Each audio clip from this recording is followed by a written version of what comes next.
അതുകൊണ്ട് ഉമ്മമാരെ അമല് കുറക്കരുത്, ചെറുപ്പക്കാരെ അമല് കുറക്കരുത്.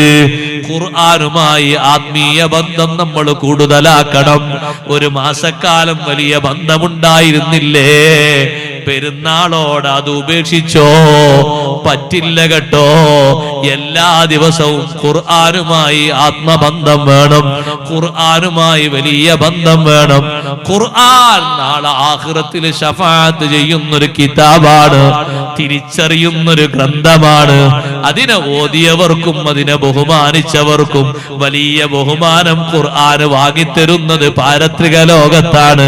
അതുകൊണ്ട് തന്നെ ഖുർആൻ എപ്പോഴും കൂടെ പിടിക്കണം, ഖുർആൻ എപ്പോഴും തുറന്നു ഓതണം. മുസ്ഹഫ് നമ്മുടെ ഏറ്റവും നല്ല കണക്ഷന് കാരണമാകണം. അള്ളാഹുവിന്റെ ഖുർആൻ നന്നായി ഓതണം. ഉമ്മമാരെ, നഫീസ റളിയല്ലാഹു അൻഹാ അവസാനവും ഖുർആൻ ഓതിയിട്ടല്ലേ വഫാത്തായത്. റാബിയത്തുൽ അദവിയ്യ റളിയല്ലാഹു അൻഹ അങ്ങനെയല്ലേ? ഉസ്മാൻ ഇബ്നു അഫ്ഫാൻ റളിയല്ലാഹു അൻഹു അങ്ങനെയല്ലേ? ഷാഫി ഇമാം തങ്ങൾ ഖുർആൻ കേട്ടിട്ടല്ലേ വഫാത്തായത്. സുബ്ഹാനല്ലാഹ്. അതുകൊണ്ട് ഖുർആനുമായി വലിയ ആത്മബന്ധം പുലർത്തിയിട്ട് അമലുകൾ വർദ്ധിപ്പിക്കണം. നിത്യേന ഓതേണ്ട സൂറത്തുകളില്ലേ? സൂറത്തുൽ വാഖിയയും തബാറകയും സൂറത്തു സജദയും അർ-റഹ്മാനും, അതൊക്കെ സൂറത്തു ദുഖാനും സബുൽ മുൻജിയാത്ത് എന്നും പതിവാക്കണം. അതേ, ഖുർആനുമായി എത്ര വലിയ കണക്ഷൻ കൂടുതലുണ്ട്, അത്ര വലിയ കണക്ഷൻ നമ്മോട്, അത്ര വലിയ പരിചയം വാനലോകത്തുള്ള മലക്കുകൾക്ക് അധികം കിട്ടും കേട്ടോ. ഇവിടെ ഖുർആനുമായി നല്ല ബന്ധമുണ്ടോ? ജനങ്ങളെക്കാളും നമ്മെ പരിചയമുള്ളവര് അള്ളാഹുവിന്റെ റഹ്മത്തിന്റെ മാലാഖമാരാണ്. അതുകൊണ്ടല്ലേ മുആവിയത്ത് ബിൻ മുആവിയ റളിയല്ലാഹു അൻഹു മഹാനവർകൾ വഫാത്തായപ്പോ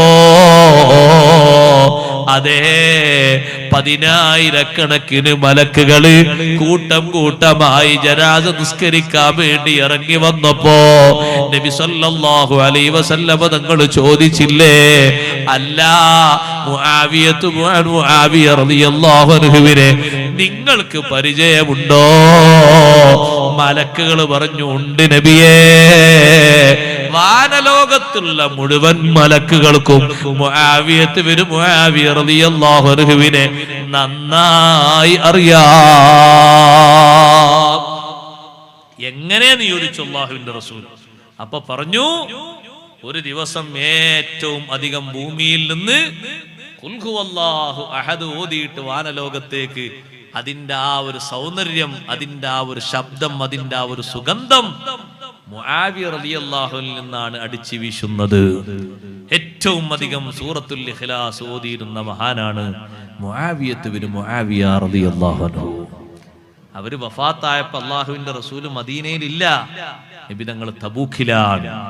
ജിബ്രീൽ അലൈഹിസ്സലാം വന്നിട്ട് പറഞ്ഞു, ജനാസ നിസ്കരിക്കാൻ ഇറങ്ങിയ മലക്കുകളെ കാണണോ മദീനത്ത്? മദീന അങ്ങനെ തബൂക്കിലേക്കൊന്നിങ്ങനെ ചുരുട്ടി കൊടുത്തു. എന്നിട്ട് ആ സ്വഹാബിന്റെ ജനാസക്ക് നബി തങ്ങൾ നിസ്കരിച്ചു. അല്ലാഹുവിന്റെ റസൂല് പറഞ്ഞു, 50,000 മലക്കുകൾ ജനാസ നിസ്കാരത്തിൽ സംബന്ധിക്കാൻ വേണ്ടി ഇറങ്ങി വന്നിരിക്കുകയാണ്. അവർക്കൊക്കെ എങ്ങനെയാ മുആവിയത്ത് ബിൻ മുആവിയ റളിയല്ലാഹു അൻഹു പരിചയം? ഒറ്റ കാരണം കൊണ്ടാണ്, ഖുർആനുമായുള്ള വലിയ ബന്ധം. അതുകൊണ്ടല്ലേ സൈനുദ്ദീൻ മഖ്ദൂം റളിയല്ലാഹു അൻഹു പറഞ്ഞത്, നിത്യേന ഓതൽ ഏറ്റവും അധികരിപ്പിക്കേണ്ട സൂറത്താണ് സൂറത്തുൽ ഇഖ്ലാസ്. മഹാനവറുകൾ എണ്ണം പറഞ്ഞത് 200 ഫത്ഹുൽ മുഈനിലൂടെ.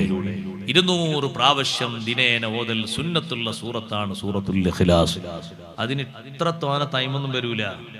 2 മിനിറ്റ് വാച്ചിലേക്ക് നോക്കിയിട്ടൊന്ന് ഇഖ്ലാസ് സൂറത്ത് ഓതി നോക്കി, എത്ര ഓതി തീരുന്നറിയാം? ആകെ 4 ആയത്തല്ലേ ഉള്ളൂ. പെട്ടെന്ന് പെട്ടെന്ന് പെട്ടെന്ന് പെട്ടെന്ന് ഓതി തീരും. ഓരോ നിസ്കാരത്തിന്റെ ശേഷവും 40 വീതം ഓതിയാൽ 200 ഉണ്ടാകൂലേ? 200 ഉണ്ടാകും. വളരെ എളുപ്പല്ലേ? നിസ്കാരം കഴിഞ്ഞ് നമ്മൾ അങ്ങനെ വീട്ടിലേക്ക് പോകുമ്പോ കൈവരൽ അങ്ങനെ മടക്കിയിട്ട് അങ്ങനെ ഓതിയാൽ മതി. പുരയിലെത്തുമ്പോഴേക്ക് 40 ഓതി തീരും. പെട്ടെന്ന് ഓതി തീരും.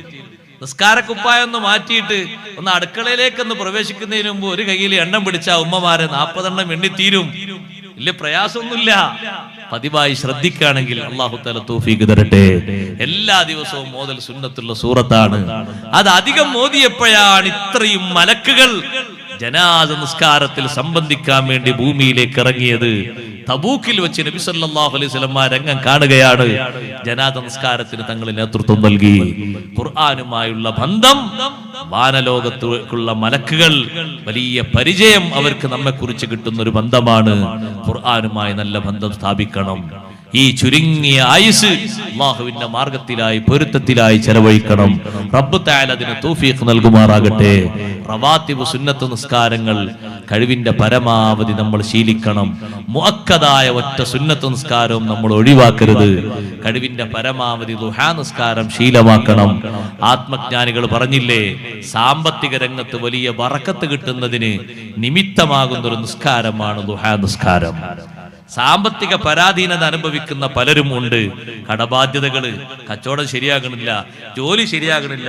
കുറെ ജോലിക്കൊക്കെ അപ്പോയിന്റ്മെന്റ് കൊടുത്ത് ആദ്യം 2 ആഴ്ച നിൽക്കും, പിന്നെ 1 മാസം നിൽക്കും, പിന്നെ അത് വേണ്ടാന്ന് നോക്കും. വലിയ ബുദ്ധിമുട്ടാണ്. എത്ര കിട്ടിയാലും തികയില്ല. സാമ്പത്തിക രംഗത്ത് വലിയ ബറക്കത്തുണ്ടാകാൻ വലിയൊരു സബബാണ് ദുഹാ നിസ്കാരം. 8 റക്അത്ത് നിസ്കരിക്കുന്ന ആലിമീങ്ങളുണ്ട്. ഒരു 2 നമ്മൾ നിസ്കരിക്കണം. സഹോദരങ്ങളെ, സഹോദരിമാരെ, ജോലിക്ക് പോകുന്ന നേരമാകുമ്പോ സൂര്യൻ ഉദിച്ചൊരു 10-20 മിനിറ്റ് ആകുമ്പോഴേക്ക് ദുഹാ നിസ്കാരത്തിന്റെ സമയമായി.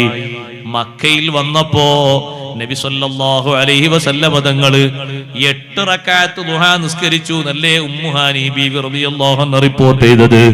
ഉമ്മുഹാനി ബീവി റളിയല്ലാഹു അൻഹയുടെ വീട്ടിൽ വെച്ചല്ലേ തങ്ങൾ നിസ്കരിച്ചത്.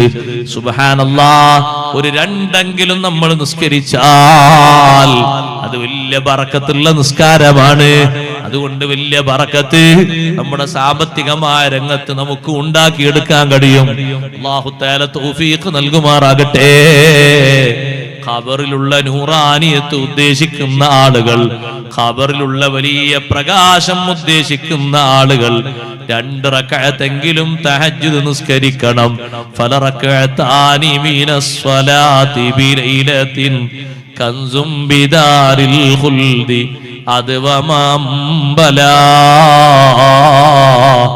രാത്രിയിലുള്ള 2 റക്അത്ത് തഹജ്ജുദ് നിസ്കാരം, ഒന്ന് ഉറങ്ങി എഴുന്നേറ്റിട്ട് സുബ്ഹിന്റെ മുമ്പ് 2 റക്അത്ത് നിസ്കരിക്കാൻ സമയമാകുന്നൊരു സമയമെങ്കിലും കണക്ക് കൂട്ടി കഴിയണം. സുബ്ഹി വാങ്ക് കൊടുത്തിട്ട് എഴുന്നേൽക്കാൻ കാക്കരുത്. അതിന്റെ മുമ്പ് ഒരല്പം മുമ്പെങ്കിലും എഴുന്നേറ്റ് ഒരു 2 റക്അത്ത് പതിവാക്കിയാൽ